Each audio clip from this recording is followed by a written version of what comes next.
مگر آج کل میں پہلے بھی یہ بات آپ کو بتا چکا ہوں، کہہ چکا ہوں، رات کی ایک توجہ اس طرف دلا چکا ہوں، اور آج بھی میں وہ بات آپ سے پھر گزارش کرنا چاہوں گا کہ اکثر کیا آپ ہمارے محلے میں، یا میں تو اپنے محلے میں ہی جانتا ہوں، پتہ نہیں اب اور جگہ ایسا ہوتا ہے کہ نہیں ہوتا، کہ جب شب قدر کی رات آتی ہے تو چھوٹے چھوٹے بچے،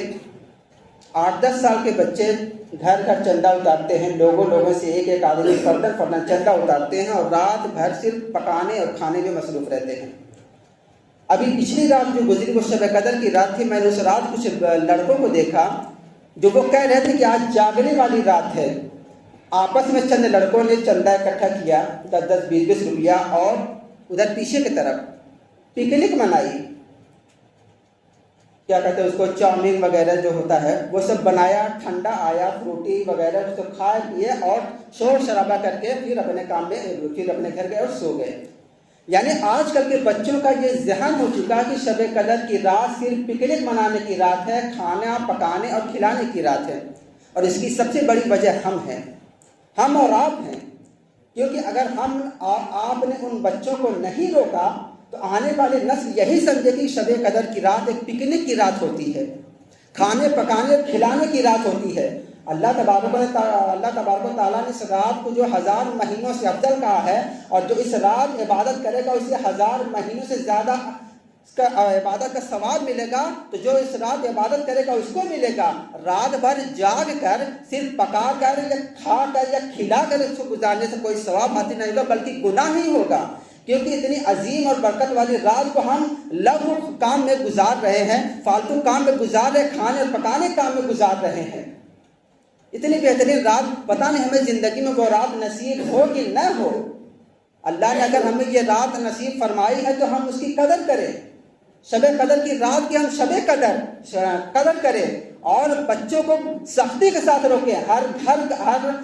ماں باپ کا یہ فرض ہے کہ اپنے بچوں کو روکے، بلکہ اسلام کے ہر فرد کا یہ فرض ہے کہ اگر کوئی غلط فعل اسلام میں رائج ہو رہا ہے تو اس کو سختی کے ساتھ روکا جائے۔ بچے پیسہ چندہ مانگتے ہیں، ہم سب خوشی سے ہو کر اس کو چندہ دے دیتے ہیں، پیسہ دے دیتے ہیں کہ جاؤ مسجد میں آ کر چائے پلائیں گے۔ کیا ہم چائے پینے کے لیے جاگ رہے ہیں یا کچھ کھانے کے لیے جاگ رہے ہیں؟ بلکہ ہمیں شب قدر تلاش کرنے کا حکم دیا گیا، شب قدر تلاش کرو، اللہ کی عبادت کے لیے جاگو، اللہ کی بندگی کے لیے جاگو، نہ کہ کھانے پینے کے لیے جاگو۔ میرے باتوں سے کچھ لوگوں کو برا بھی لگتا ہے، اور خاص طور سے بچوں کو تو بہت برا لگتا ہے، کیونکہ ان کا مشن جو ہے وہ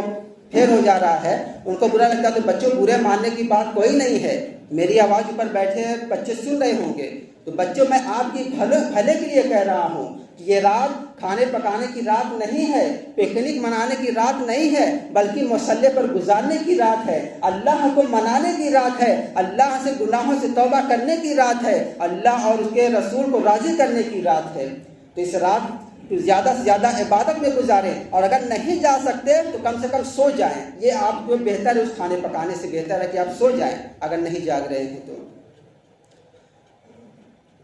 اور میں آپ سے یہی گزارش کروں گا کہ چندہ بالکل نہ دیں، اور ان لوگوں کو سختی کے ساتھ منع کریں، پیار سے سمجھائیں، پہلے پیار سے سمجھائیں ان لوگوں کو کہ یہ کام نہیں کرنا چاہیے، اور اگر نہیں مانے تو سختی کے ساتھ روکیں۔ اور ہر ماں باپ کا یہ فرض ہے کہ وہ اپنے بچوں پر نگاہ رکھے کہ ہمارے بچے اگر جاگ رہے ہیں تو کر کیا رہے ہیں، کیا مسجد میں گزار رہے ہیں یا باہر سڑکوں پر میدانوں میں سیر و تفریح کر رہے ہیں۔ یہ ماں باپ کا فرض ہے کہ وہ اپنے بچوں پر نگاہ رکھیں۔ بہرحال